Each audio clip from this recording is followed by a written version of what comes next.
Okay, and there we are. We should be alive now. Hope everything is coming through okay. Please, I think so. alright, feel free to let us know if the sound is weird or anything. Still kind of getting the hang of running all this stuff.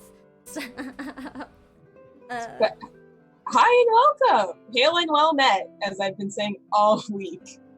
But welcome to Hero Sheets, a D&D and D&D talk show. I'm going to try to trademark that. It's Dungeons and Dragons and Disabilities. I'm your fair host, Daria, and we're so lucky to be joined by our intrepid Samwise. Hello. And so hyped to do this. Let's talk about Dungeons and Dragons. Yes, I am very excited. Let me see. It does look like the captions are being a little buggy right now. Not sure why that is. I'm gonna try to troubleshoot, but feel free to keep going. I'm listening. I'm talking. I can do both. Cool. So we play characters on Heroes Without Limits, and all of our characters have disabilities, and we all make mechanics. Did you want to talk about Twila for a little bit? Yeah, definitely. So I guess right now some of you probably mostly know us because we are doing our Lost Mines of Phandelver campaign, in which I am playing Twila, Brofistir, who is an Earth Genasi, a bear totem barbarian. I love her. And she, like me, has Ankylosing Spondylitis and Crohn's disease. And I worked mostly independently, but I went over some things with our DM, Mustang, at Mustang's Art, about how to sort of manage those symptoms. So, for what it's worth, I custom created like a symptom table that I roll on daily for Twila, and different things will show up. Which is really cool, and I love it. Do you want to talk about some of the symptoms that you have on your chart or that you experience? Sure. I could actually probably post a link for y'all. Let me see if the captions want to start playing nice. I'm trying to sort of switch them over. But I do know I've got it sort of alternating so that I roll two D100s, 2 percentile die, to get 2 different symptoms at the end of each long rest. Some of them are focused specifically on my ankylosing spondylitis, and some are focused specifically on my Crohn's disease, and it's things like severe back pain, maybe any strength or any strength skill checks are made with disadvantage, or I'm having a Crohn's flare and I have to make a constitution check to avoid the symptoms of being poisoned for X amount of time, or I have a Crohn's flare and if I'm in an enclosed space with food, I have to roll saves to avoid getting sick. So if we went to a tavern while I wasn't feeling well and the DM was oh, there's smell of stale ale and roasting meat, I'd be I need to roll a constitution save, please. None of that's affected us too much in our adventure yet so far, right? Not so much yet, actually, which is pretty good. Lucky. Yeah, I'm not complaining. Twila has better health than I do, actually. But, yeah, I still roll. Another big thing, though, is that for, the way that I've got it worked, it is Twila's rage will actually temporarily suppress her daily symptoms for the duration of it. And I went with that sort of based on the idea that I've definitely had instances where I was flaring badly sometimes, but maybe there was some kind of an emergency, maybe I knocked over a candle or something and had to react really fast to keep a fire from happening. I find I'm able to push through in those really, really brief moments to make sure a catastrophe doesn't happen, but that I freaking pay for it afterwards. You kind of have that brief moment of hyper overextension. Yeah. So I sort of liked playing with the idea that, you know, like a barbarian with chronic pain and illness is able to, you know, channel that pain and those symptoms into like their rage and just sort of plow through it and like kick ass when they have to. But actually when Twila comes out of her rage, she's pretty much incapacitated for like around, you know, it's 6 seconds, so it doesn't really matter unless there's something like crazy happening right after a combat ends, which hasn't been an issue. Not yet. But yeah, but it's, you know, the same way like when somebody comes out of haste, they're incapacitated for a round, you know, like you just can't take any like actions or reactions or whatever. So it hasn't come up too much, but I'm sure Sarah will change that when they listen to this. Sarah's just in the chat taking notes. Right, just like, oh, okay, you think I forgot about that. So when you were making Twila, were you already kind of set on Barbarian because of the rage feature? Like, did you already have that in mind, or were there other classes that you were looking at? That was, at least for this, was definitely something that I had already had in mind. Like, I had been sort of toying with wanting to do a character that reflected my conditions, because for a long time I actually really wanted to avoid playing any characters with my disabilities or chronic illnesses, because for a long time I was seeing D&D sort of exclusively as like a form of escapism, and I was like, because I first started really playing 5e, at least. I had sort of dabbled in TTRPGs, like before my illnesses got really severe, back when I could still work. Like, I'm on disability now, I can't work part-time, can't work full-time. So... Sorry, I totally just, like, brain farted and don't remember where I was going. The Barbarian. Yeah. So, I had started toying with the idea of, you know, wanting to play something, and I just sort of had the idea of just this, like, badass, like, barbarian who had, like, arthritis, but their weapon was just also their walking staff, pretty much. And that sort of morphed into Twila over time, and then I saw Sarah's posts about starting the Phandelver game, so... You already had Twila, like, together before... Kinda, like, yeah. Like, the concept of her before, like, we even got selected for this. Kinda, yeah. I wasn't totally sure if I was gonna stick with it. Like, I had left myself the possibility of doing something else, especially if somebody else in the crew, you know, in the cast, like, really wanted to be a barbarian or something. And... I'm trying to think, like, what were some of the other ideas I had? I know, like, I was thinking, like, a caster, because that just sort of seems like a good choice when you're, like, you know, super fragile, like I am. But that was some of the fun of trying to make it work with a barbarian, is that's, you know, like, wizards are already squishy. How about a squishy barb? It's a really fun concept. But this is a great transition into like one of the first questions we got from my friend Camilla, which she wants to know if D&D has been freeing for you in any way. Definitely. In lots of ways, really. I mean, you know, first and foremost, it definitely is pretty much most of the socializing that I do anymore is through D&D online, especially. Like, that's the thing, is without online games. Like, I have a few in-person home games, but like many games, they tend to fall apart. Just, you know, due to scheduling differences and such. So that is kind of frustrating. And being able to get involved in like streams gives me like a regular social interaction with people, which is really great because I don't go out that much. It's hard for me to leave home. You know, if you don't know, I use a wheelchair or a walker, and pretty much always need to have somebody with me because I can't like lift them to get them places. So, you know, if I don't have somebody to go someplace with me, I don't go. So most of my interactions with people are done online, and D&D lets me meet lots of new people as players and DMs, and just as characters. It lets me stretch my acting muscles in ways that I haven't gotten to do since like college, because I was actually a big theater nerd in like high school and college and stuff. And that's hard to do when you can't like keep a rehearsal schedule, or most community theaters are not accessible, at least not in the backstage areas.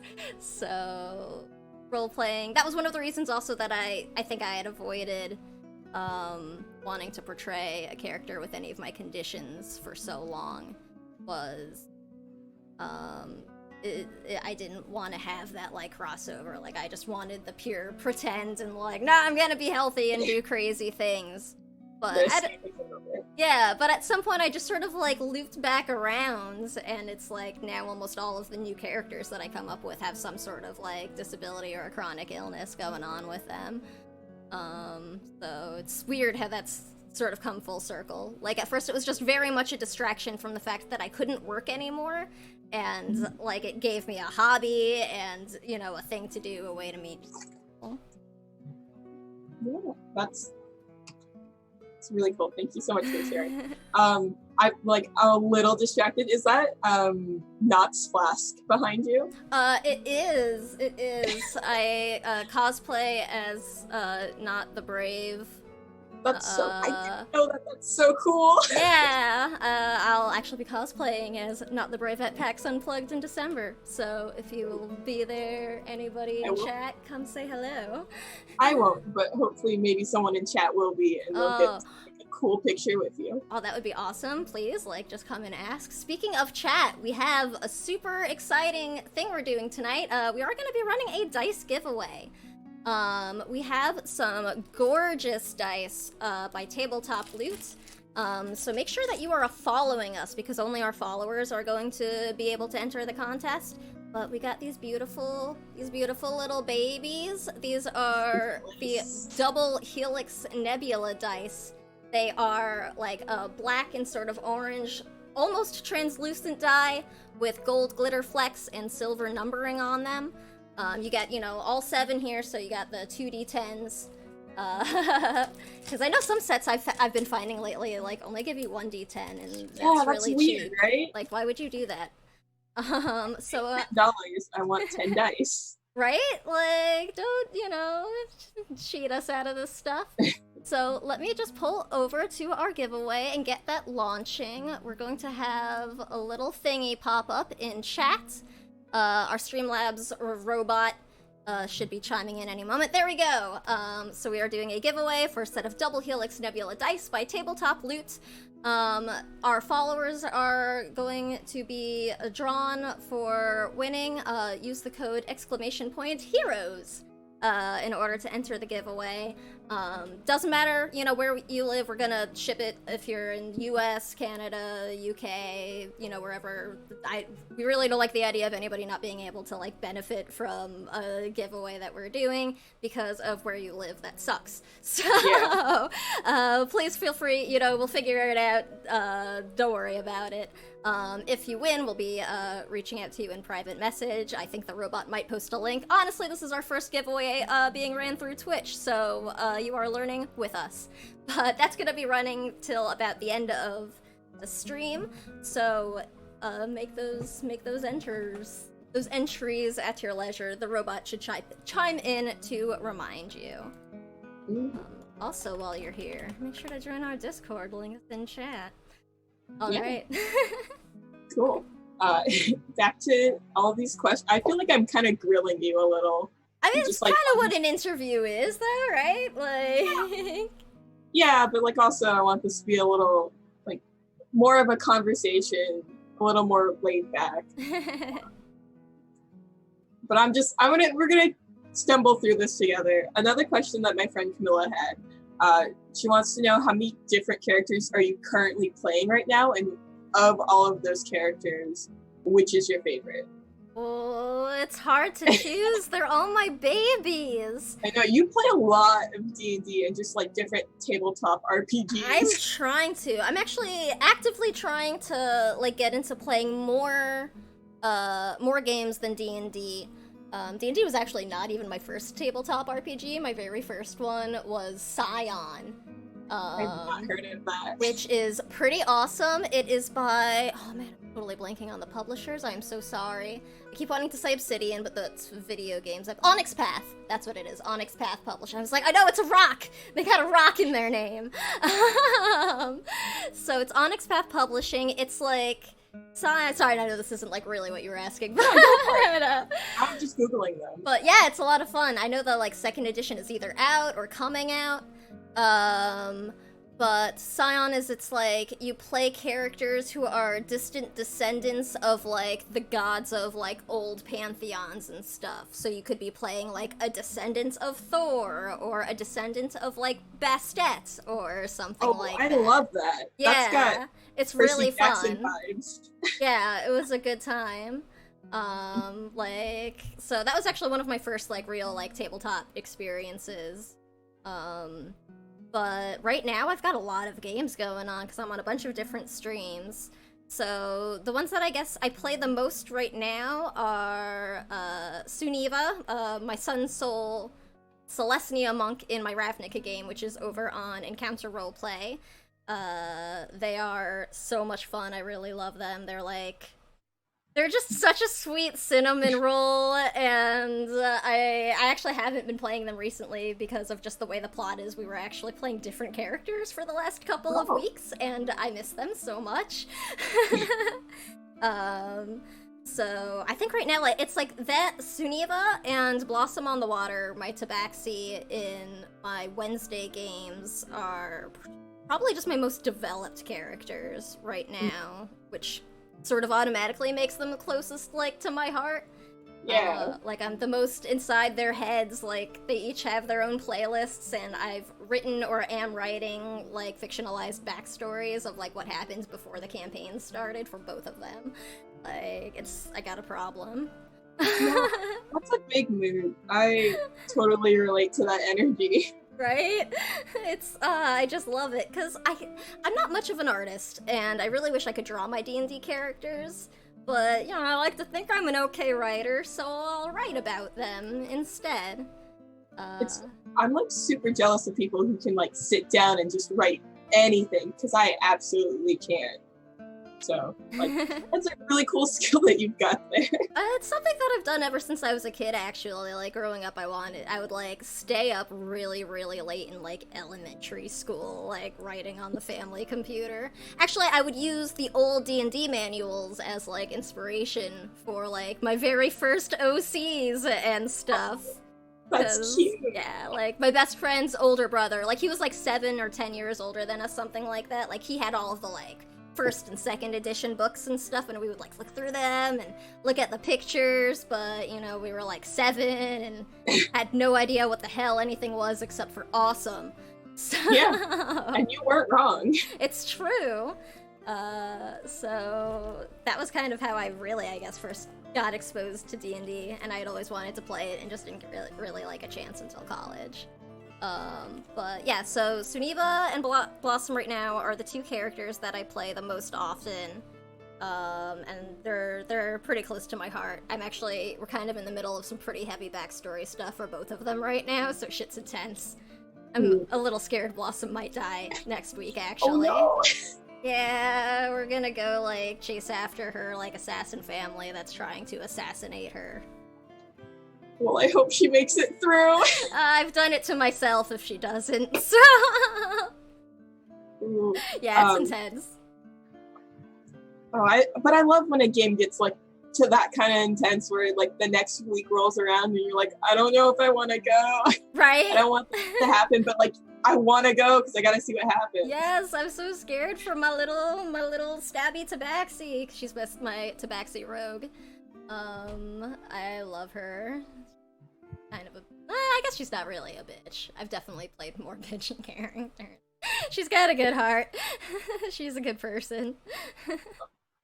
I love. Just, like, kind of a random question that popped up to me while you were talking earlier. But, like, have you thought about, like, running as Scion, like, game on her channel? Because, like...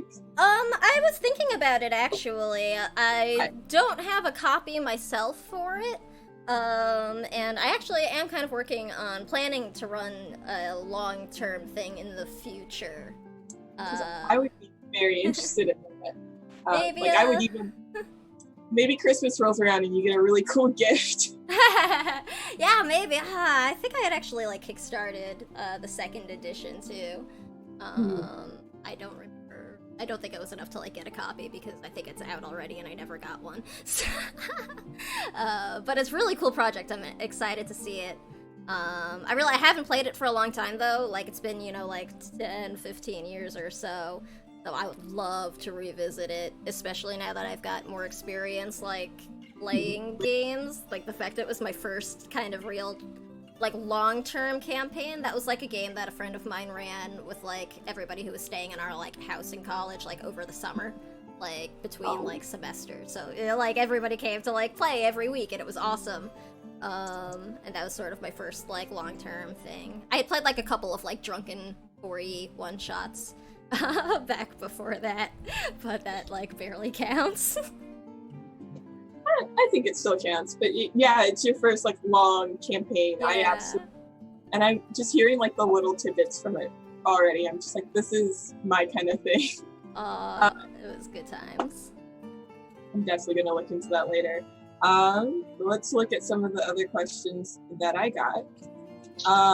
Tessimus on Twitter asks, do you have any advice for disabled gamers that might feel excluded from the gaming community?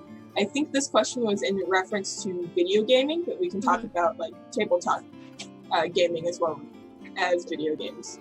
Yeah, so, because this is actually kind of a rough day for me, so, my pain, if you saw my tweet earlier, my pain pills were kind of kicking my ass today.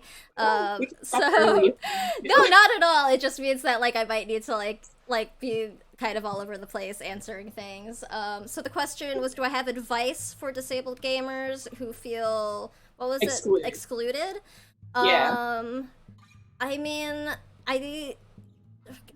fuck everybody else, kind of. Because I definitely understand a lot of different levels, I guess, of game exclusion. Because for me, I guess in my case, I've had my conditions since I was younger, but wasn't diagnosed like I began to exhibit symptoms of my arthritis when I was like 12 or so. I was told it was growing pains. And got an actual diagnosis of ankylosing spondylitis, which is a degenerative arthritis that causes your vertebrae to fuse, when I was 17, and somebody finally took a goddamn MRI. So, I got feelings about this. Sorry, Mike. No, you're valid.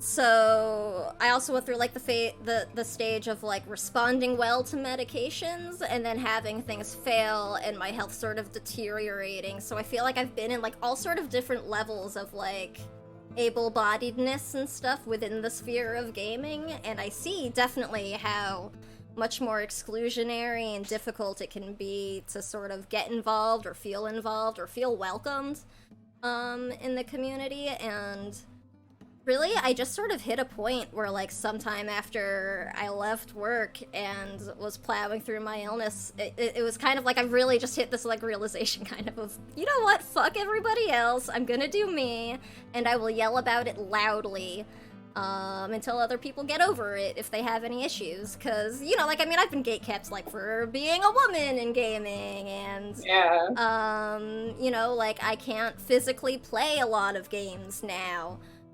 Or I can't play it consistently, and it really does suck when, like, there's something that you want to play and you can't. You know, like, for video gaming, I have a hard time playing games on a keyboard that I can't, plug in, like, an Xbox controller or something for.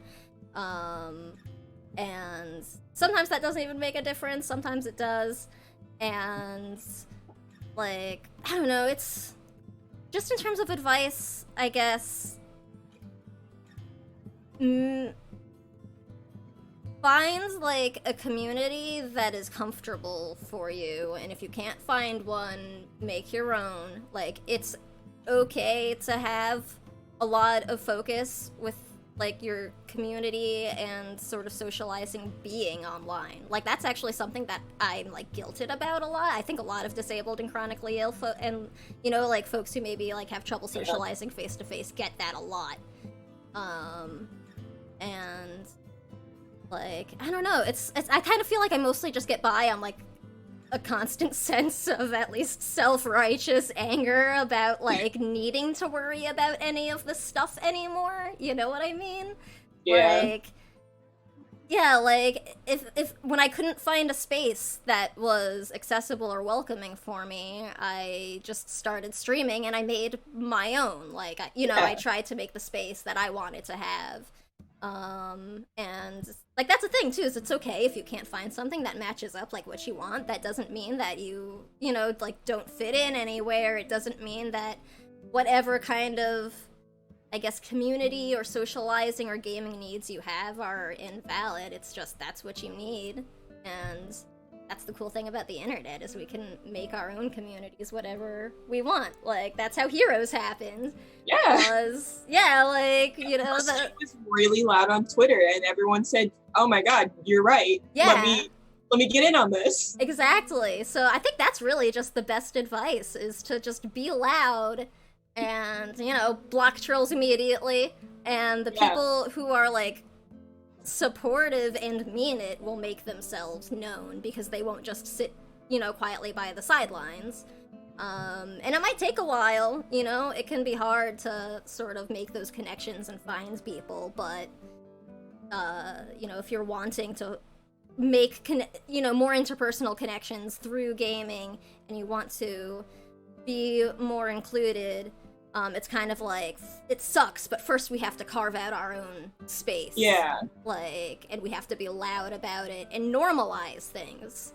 That's kind of like my biggest mission, I guess, with trying to stream and being so open about discussing, my conditions and like my ostomy and things like that. It's just like, things shouldn't be like taboo to talk about, especially when it comes to disability and health and mental health and all that stuff. Like, it's fucking life, and people should be able to talk about things and be accepted for who the fuck they are. Yeah, like, it literally doesn't hurt anybody else to, like, give us a goddamn easy mode, or to include captions on a stream so that maybe more people can enjoy it, Like, accessibility helps everybody. Eventually. Yeah, eventually. Everyone benefits. And some people just don't quite understand that yet.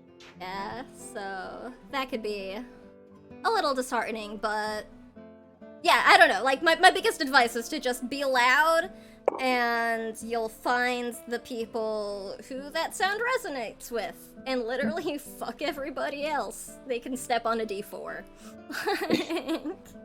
What good energy to have, honestly. Let's look at other questions that I have. Also, if you're in chat, like you're watching right now, feel free to toss questions into the chat. We'll look at it every now and then to grab questions from there. But I don't think we have any, so I'm going back to my list.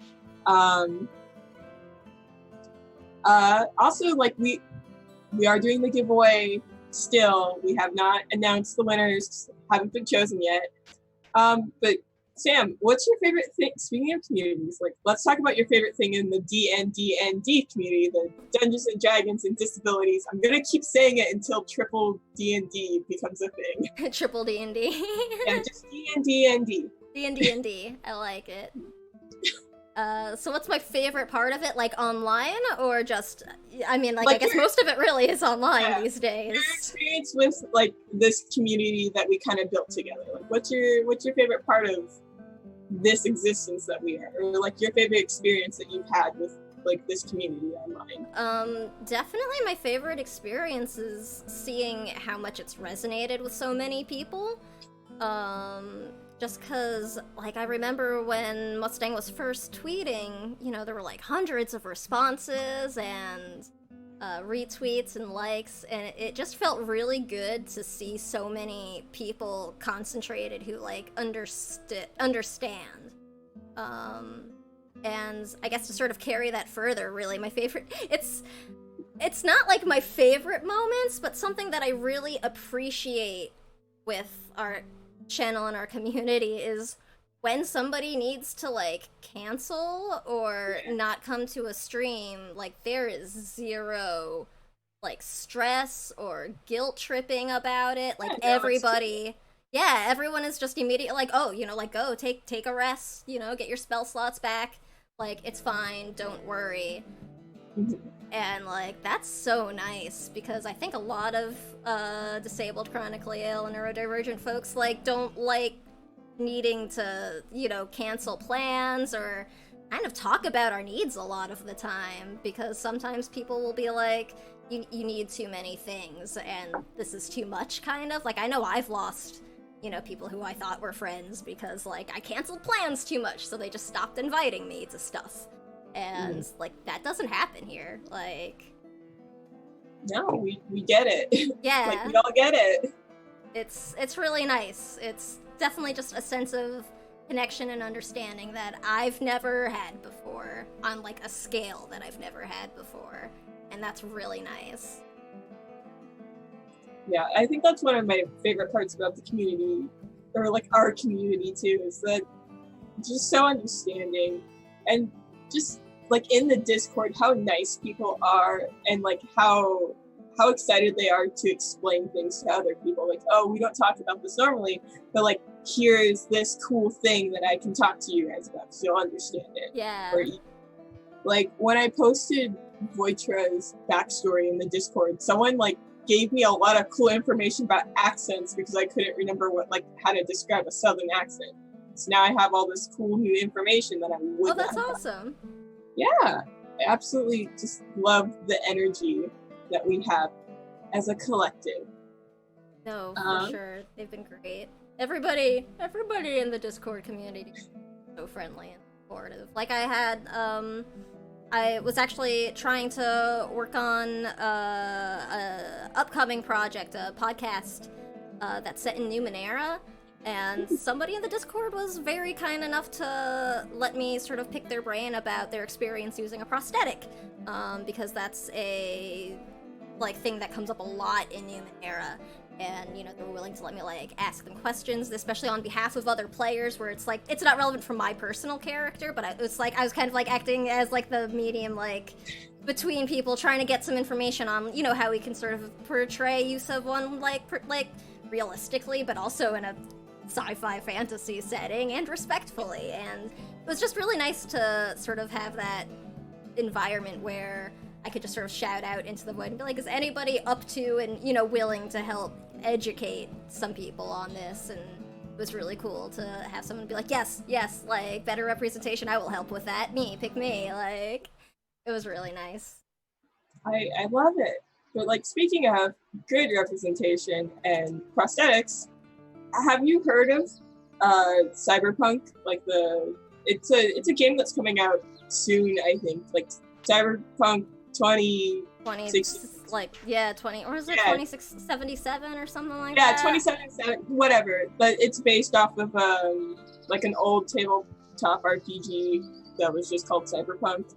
Right, I don't know too much about it. I know, it's been, like, simultaneously, like, really, like, well, like, lauded for some things, and then is, like, I've seen some articles commenting on more questionable aspects of it. Like, my understanding is it might have some really problematic takes and views on, like, disability and transhumanism and stuff. Yeah, I was gonna ask about that, how you felt about that, but if you don't know it too well, I'll try to kind of explain. Yeah, like, break it, like, I want to learn. From my understanding, like, there's one of the core mechanics of the game is to replace parts of your body with, like, robot prosthetics, but the more you do it, the less human you become, and that's the issue you run into. And like, there's nothing in there to like balance. Like, well, I'm a person who can't walk, or like I'm missing my arm, and so I need this. That doesn't make me less human. Right. Yeah, I really felt like there was room to just, because I think the point of the mechanic is to say, like, replacing things that don't, like, upgrading yourself when you don't necessarily need to, and it's wasteful and kind of like an end result of capitalism. They definitely could have put something in there that was just like, no, but like if you're like that, like if you need it, then that's just life. That's you. You're not Right. less. Like, I don't know. In like true ableist fashion, like, you know, in real life, those sorts of modifications would all stem from the need for, you know, like, accessible, like, prosthetics made for fucking disabled folks and shit, and then ables would waltz all in there and, like, ruin it for themselves, pretty much. Like, that's kind of how I feel about that, at least, you know? Like, it's... And it just the notion of, like, the more, like, artificial your physical body is, the less human you become, is just, it just reeks of eugenics to me, frankly. Yeah. Like, it's just not great. And I probably won't be checking the game out because of those themes. Like, I'll wait to see, like, what reviews of, like, other disabled gamers are like. You know, if it gives them the creepy crawlies, I'm not gonna waste my money. But, like, I really want to sit down and try to fix, like, the mechanics of it for the tabletop game. So I think, like, the setting's really cool, and I like some of the concepts. I just don't want this weird ableism that they threw in there. That would be a really interesting project, though, I'm sure. Like, a more accessible, like, cyberpunk. Yeah, and, like, who knows? If I make it happen, maybe we'll play it on the channel. That we'll would see. be a cool thing to do. That would be really fun, I think. I guess that was my rant on that. No, that's a good rant. Like... Yeah, I definitely should look into it more, because the little bit I had also heard was also sort of how problematically they might handle some, like, just, like, gender roles and representation on that aspect in there as well. So I haven't seen any of that stuff. I was mostly focused on this weird mechanic. No, because it kind of, like, just strikes me as, like, this is, like, too many, like, too big a nest of snakes to need to, like, get to enjoy it. Like, no thanks. I think I'll be alright. Yeah. Let's look at my question list. Also check chat. I don't know if anyone in chat is just... I feel like chat's just chilling. But... No, that's cool though. They can chill and hang out with us. I don't mind. Although, reminder that if you're lurking, you're not going to be able... Like, if you're just lurking, you won't be entered to win our dice giveaway. So, if you want a chance to win some free dice, enter !heroes in chat. That's all you gotta do. You don't even have to say hello or anything to us if you don't want to, but if you want some free dice... Just follow us and enter that code. Otherwise, I guess I get to keep these fancy clickety-clacks for myself, and I'm pretty okay with that. That's pretty good. That's a win-win for me. Honestly. Actually, if we don't get enough entries for this for it to, you know, be, like, fair enough, we'll just, like, push it back a bit. Next month. Yeah, pretty much. These will be our heroes dice. Our heroes sheets dice. Until we can get rid of them. Until then, I'll just, you know, test them out for you. Yeah. Get all the bad rolls out of there. Yeah, no, all the good ones.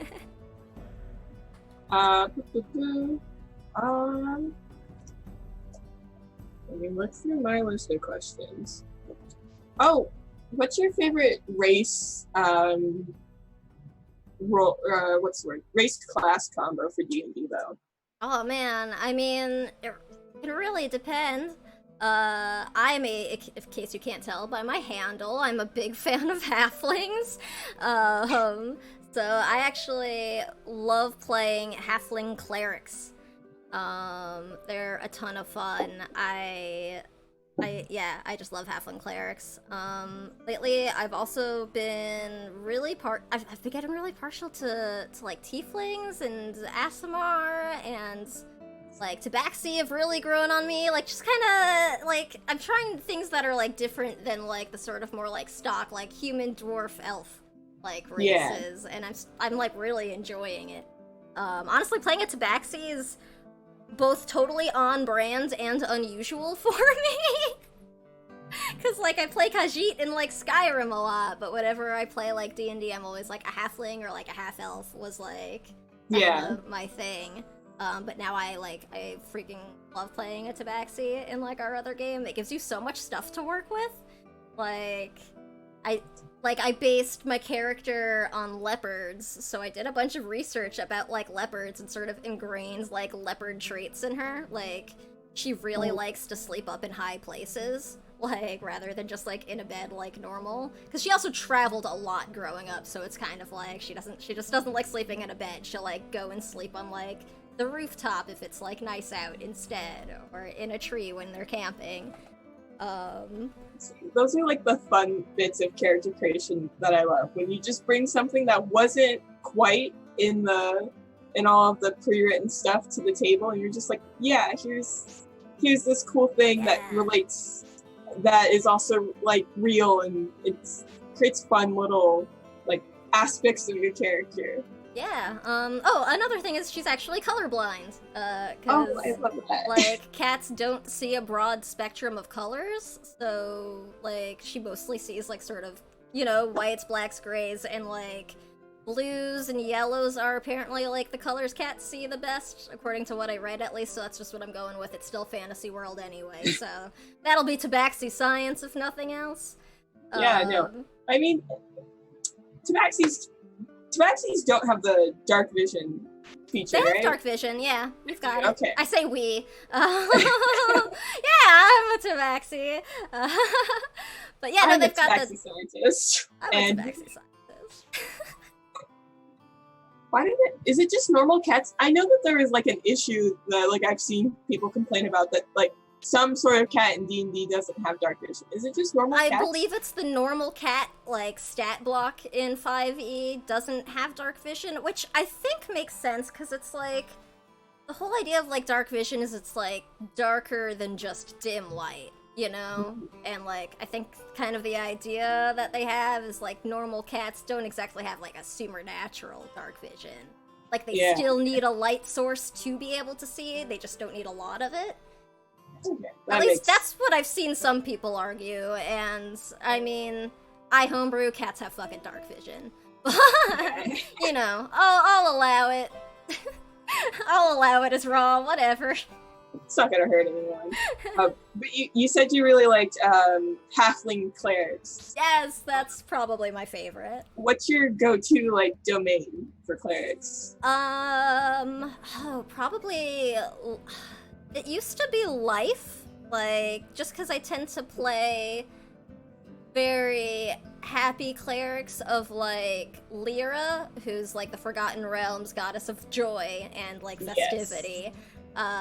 Or trickery, because I also like to play, like, clerics or paladins of Tymora. And that, you know, just sort of pairs up really well. But I recently played a nature... I mean, I say recently, it was a few months ago, but I played a nature cleric, and I really liked it. Because I also just really love, like, druids. Like, I don't know, I love that, like, bright, like, you know, halfling, hobbit, like, close to the ground kind of life, like, outlook. So, playing, you know, like, just a very lighthearted, jovial halfling, like, nature cleric, who's, like, I don't know, I love it. That's good energy. Have you played a druid before? I actually played my first druid, in an off-stream game, my first 5e druid. I played a little bit of 4e druid, like, back in college. Totally different, too, like, oh man.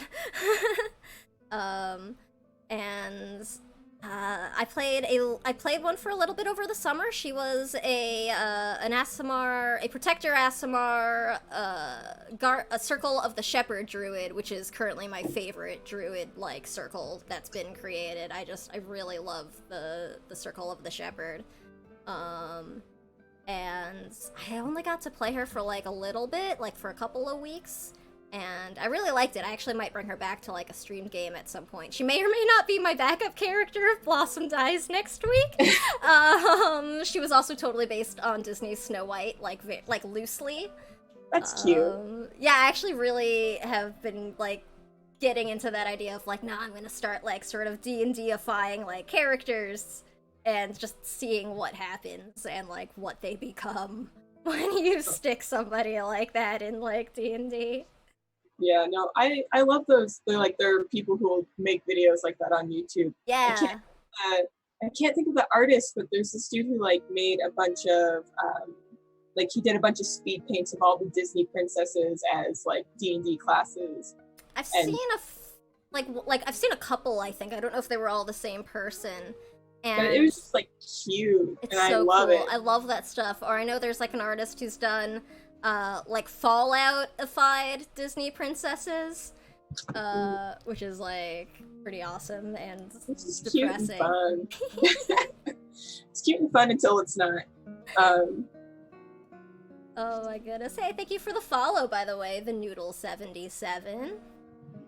It's welcome. and yes, our giveaway is still open, so that's !Heroes, HEROES, if you are interested in maybe winning some math rocks. Yeah, get some cool clanky clanks, some nice crunchy rocks to eat. Yes. Druids are definitely a ton of fun, though. I find I really like the casters in 5e that let you pick new spells at the top of the day. It is both really convenient and really stressful, because it's like, you have no one but yourself to blame if you chose poorly for that one long rest. It's almost this, like, I absolutely love wizards. Anyone who's ever talked to me about D&D knows that I will just talk about wizards all the time. Wizards are... I've actually not played, like, a wizard, I don't think. I think it's one of the only classes I haven't straight up played. Shit! That's true. I haven't played a wizard. Well, you should. I love them. My first D&D character, she was a wizard. And every D&D character I've made after her, there was like 20 minutes where they were a wizard before I changed them to like whatever other class they were at. But with wizards, you have to prepare your spells at the start of the day. So you have a really big spell list that you like from your spell book or whatever. Right. But each like 3 or 5 or whatever at the start of the day that you have prepped.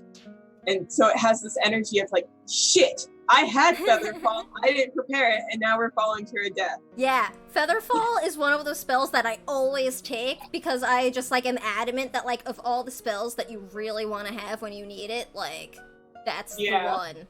But it's always that and water breathing. I always take those. I like talk myself out of it. Like, yeah, thank you. Yeah, thank you, Gunny Mario and Richard AB for the following. We really appreciate your support. I believe that's my friend Brian. Shout out to Brian. Shout out, Brian. What was I saying? Oh, like when I prepare my spells, or like even when I go through my spell list, I always talk myself out of picking useful spells in choice of like spells that I think would have a more fun narrative use later. Like I picked Unseen Servant over False Life. And like if you don't know what False Life does, it gives you like, it prevents, once you drop down to 0 HP, it'll bring you back up to 1 HP. Just because I was like, I'll have more fun casting this one little thing versus saving myself from dying. It's true. Unseen Servant is like one of those silly little spells that can have so much just like flavor and narrative effect. Like I would always rather somebody pick like a spell choice kind of for shenanigans over practicality. I mean, I say as somebody who's routinely a cleric and like feels responsible for only picking spells for practicality, so I 100% encourage other people to not do that. Yeah.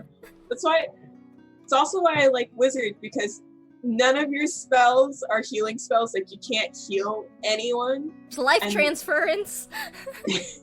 Or I guess, like, Vampiric Touch will heal you, but it's like, you're not really here for support or to heal or any of that.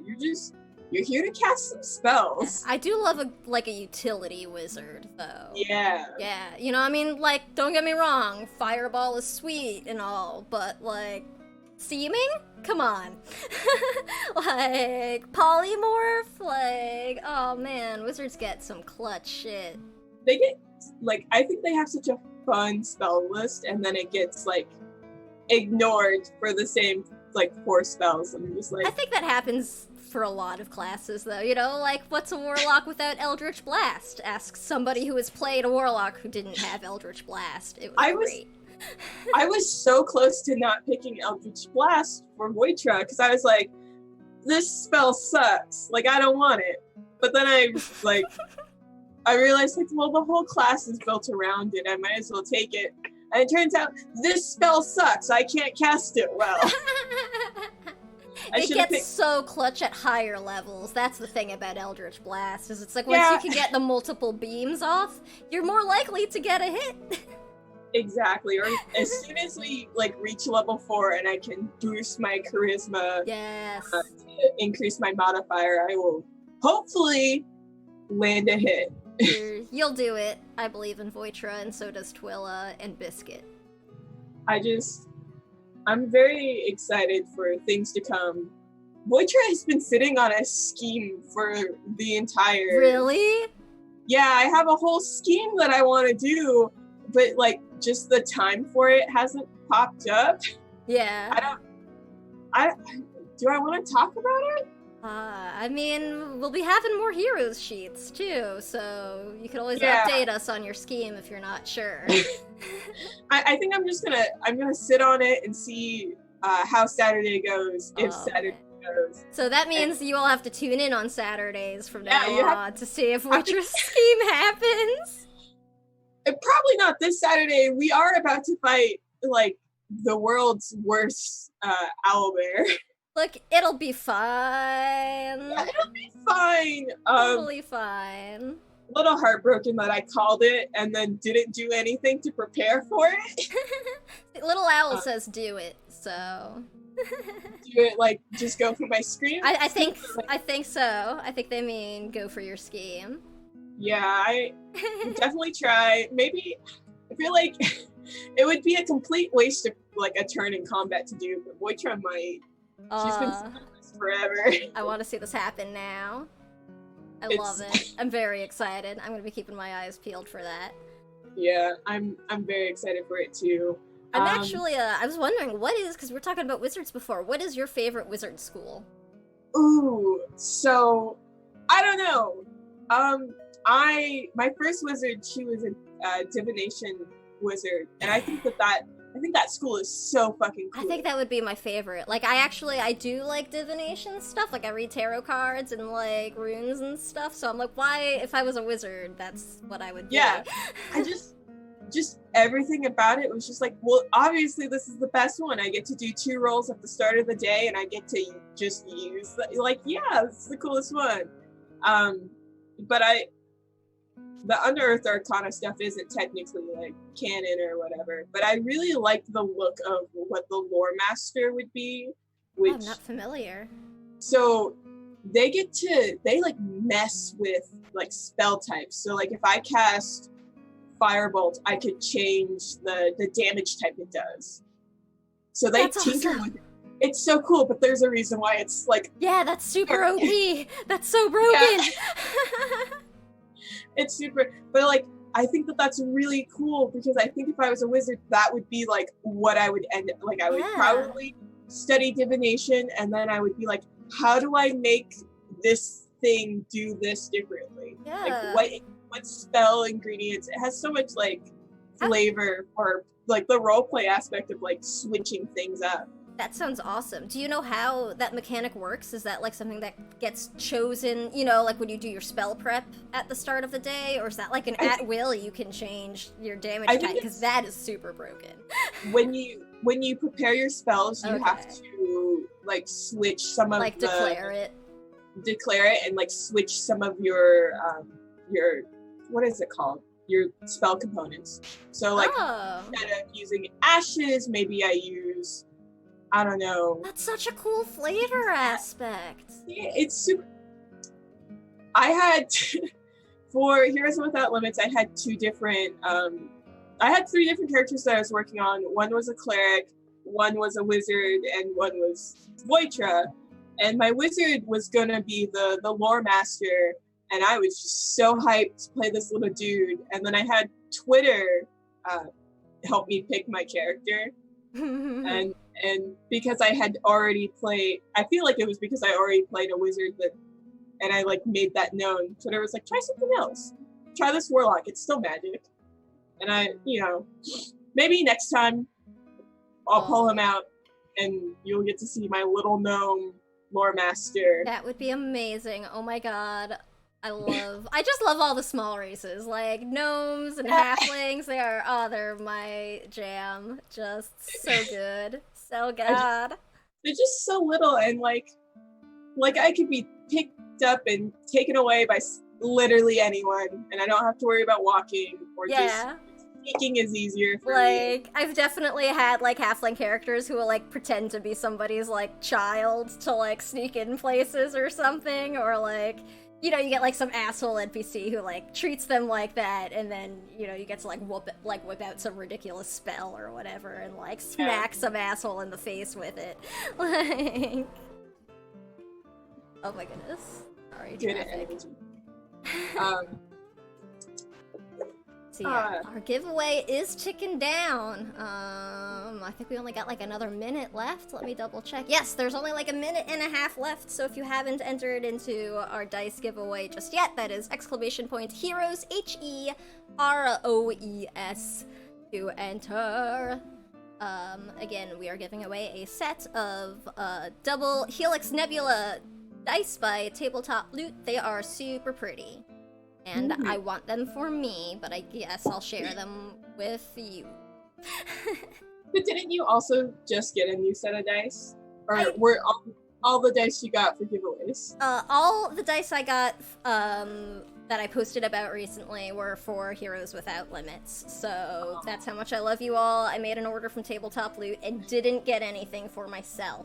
So sweet. But next time. Then we went on a road trip and we stopped at like a gaming shop in Denver while we were out there, and I got these super pretty, like just simple like Chessex dice.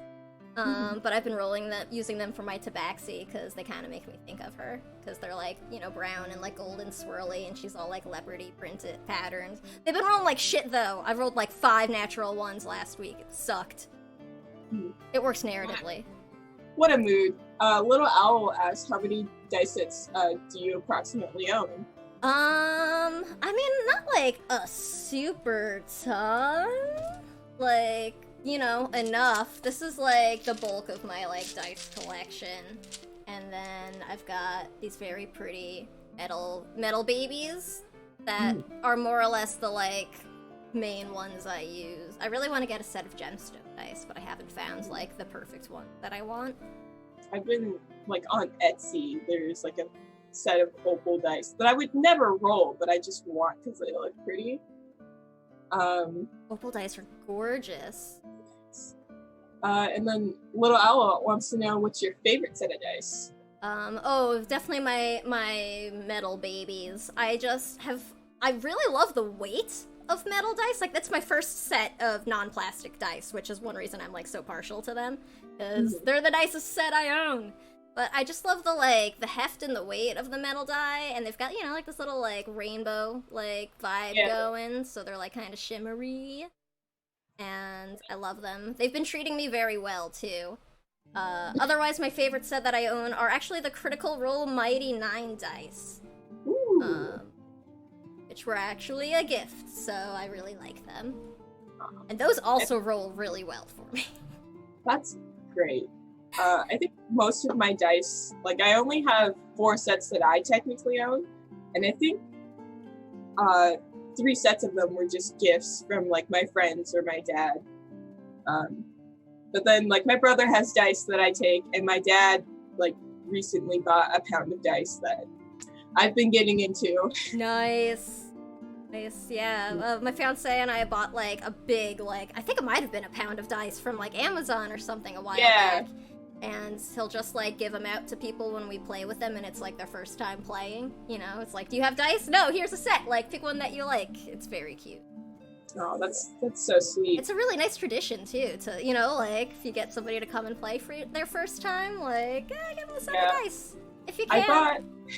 I bought all of my friends like their own set of dice. because I made them all play D&D with me. And then I got most of them a second set for their birthday. Did you get them hooked when you made them play? Like, is that how it happened? Was it your Yeah. fault? You're a bad influence? Well, like one of them already played D&D, and so when I was like, I want to play, he was like, cool, I can help with that. And so we play, and like it's gotten to the point where I got so fed up with my school's D&D club that I made my own on campus. Yeah, there you go.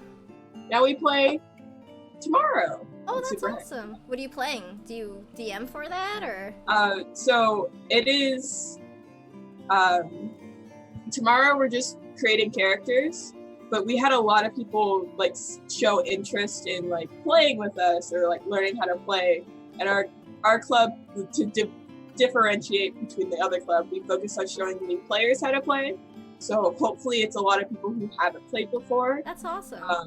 So I know me and a couple of the other board members are like down to DM, because if everyone shows up, which is the ideal hope, there will be like 40 people. And we have other people who have volunteered to DM. So we're just gonna show everyone how to make characters tomorrow, and next week talk about like how to actually play. That's so exciting. I love it. I love sucking new people into the game. Like, it just feels so rewarding.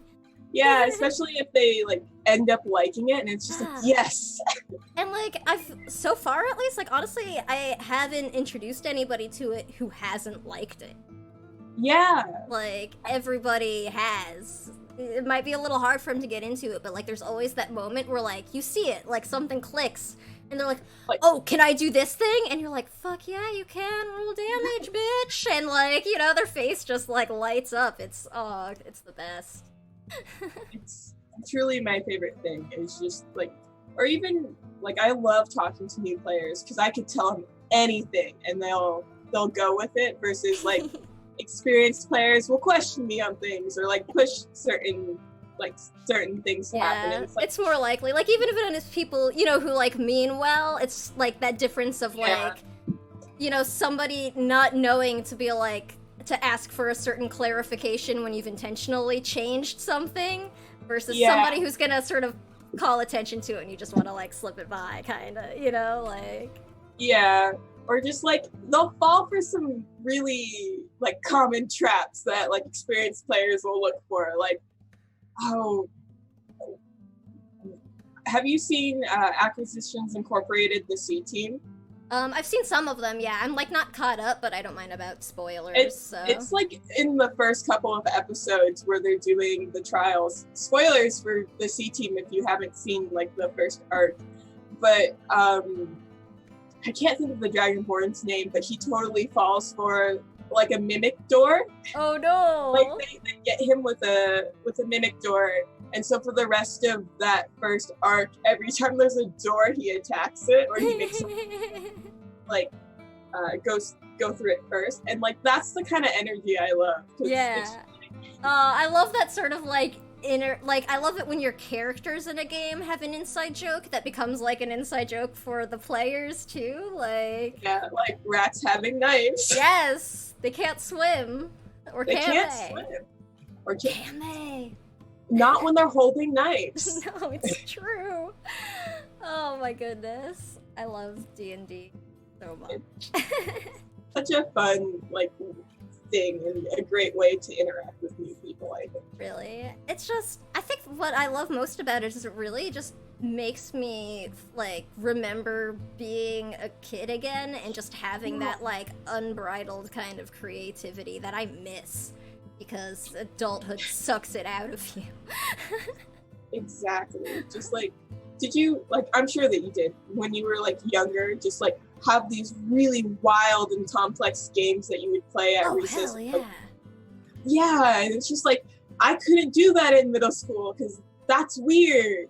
So, it moved to, like, doing, like, my friend had, like, or was a part of like a role play forum that I joined and then didn't do for a while. Oh man, role play forums, those were the days. Like fucking ICQ and shit, is that what we're talking? Or like message boards and things? Because those were the days. It was like kid sites because we were still like 12 or whatever. So it was like, what is it, like chickennoodlesoup.com or whatever? Yeah, I used to be on like places like that for sure. Yeah, so she was super into that, but I hated the writing aspect. And then like, I don't know, high school, you just don't do anything that you like because or at least I didn't do anything I enjoyed because I was just like, I gotta fit in, which sucked. And then college rolls around. Yeah. Oh man, the DM and Yellow's AOL roleplay chat rooms. Yeah, those were the fucking day. Oh man, I remember that shit. I'm too young for that. But, oh, so good. Yeah, that's the energy that D&D has, which is why I love it so much. Because like, I'll talk about it another time, I think, because I'm gonna go into it too much. But I think, do we finish at 7:30 or at 8:30? Or at 7:30 or 8? I'm trying to remember. Sorry, I'm like switching times because different time zone. So that would be. So we've been going for about an hour and 13 minutes now. And actually, our giveaway is closed, so I can pull a winner if you're thinking about, winding down. Is that what we're looking at? That is exactly what we're looking at. Sounds good. Pull that winner. Let's see. I've never done it before. I hope I don't ruin it. Okay, I literally just need to hit a thing that says pick winner, I think. Famous last words. Hey, here we go! Congratulations to the Noodle 77. You have won this beautiful double Helix Nebula dice by Tabletop Loot. They are very pretty, and I kind of want to set for myself. Please, we will send you a whisper to get your address, or however you want to arrange communication. I will be sending you a private message through the H Without Limits Twitch account. But congratulations, and thank you so much to everybody who entered and has been hanging out with us. Yeah, thank you all so much. Maybe in a couple of months I'll buy dice for a giveaway. We'll see. Oh. Maybe something for winter times. Oh, that could be nice. I feel like it'd be cute to do one at the start or end of every season, so this could be our fall set. I don't know, we'll see how my... These are even kind of Halloween-y looking. Yeah, that's like black and orange. Yeah, that's what made me think of it, because those are just like really cute and they make me think of fall. So maybe we'll get a winter set closer to end of November, December-ish. And we'll see how that's doing. But thank y'all for coming out and listening to me and Sam talk about D&D for an hour-ish. Sam, do you want to do all of your plugs? Oh my goodness, my giant laundry list of things I'm in. Yeah, since y'all got to sit here and listen to me talk about the characters in them for fucking ever. Well, of course, on Saturday we will have our Lost Minds of Phandelver games here at Heroes Without Limits. That is at 9 p.m. Eastern Time. I play Twilla, the Earth Genasi Barbarian with Ankylosing Spondylitis and Crohn's disease.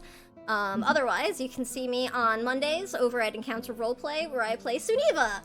They are the Sentinel Monk I was talking about earlier, and oh my god, it's actually going to be a really good episode to start watching if you haven't watched our Ravnica game, because we're switching back to our old characters after having this temporary ones, and it's going to be like a whole reintroduction kind of thing.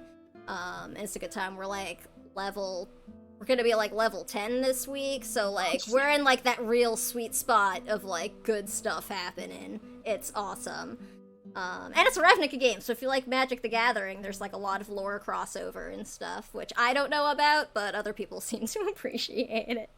Otherwise, you can see me on Wednesdays also at the Chromatic Chimera, where I play my Tabaxi Rogue.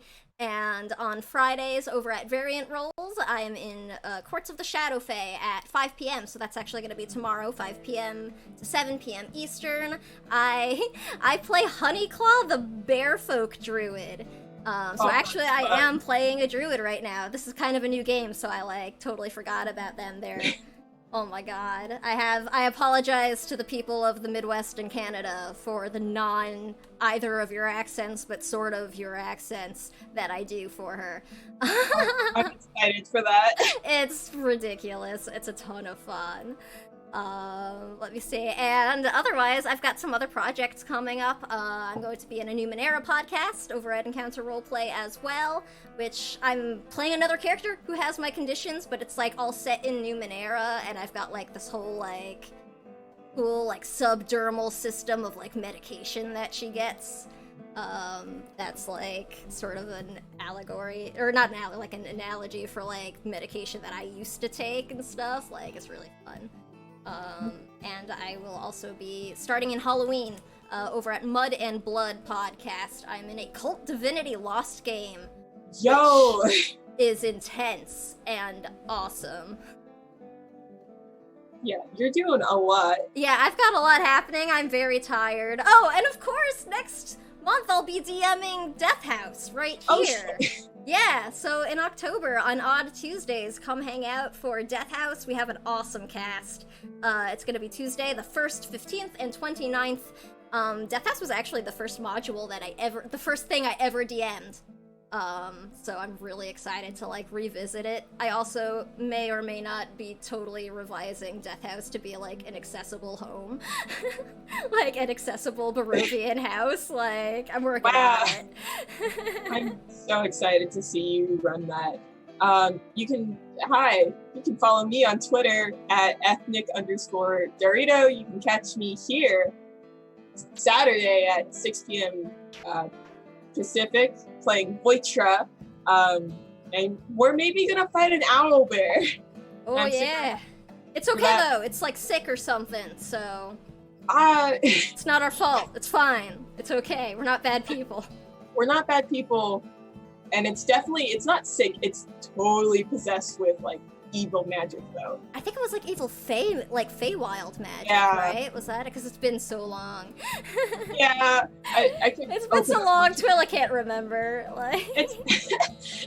It'll be fine. Come watch us get mauled by an owl bear. Totally. It'll be fine. Yeah. It'll be fine. What's the worst that could happen?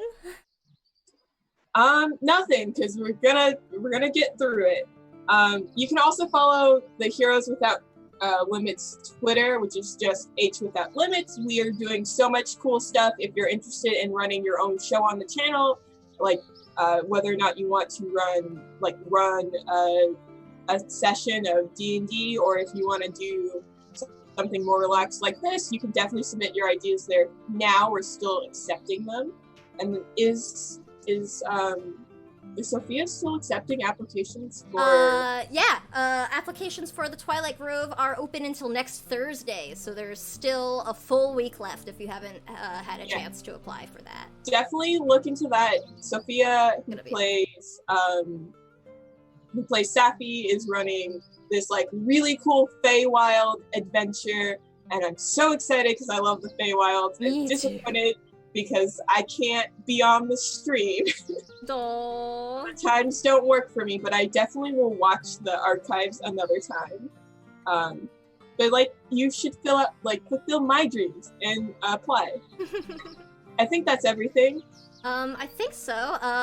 We did have the dice giveaway for our live viewers today, but we are also going to be doing a Twitch follower dice giveaway once we reach 100 Twitch followers.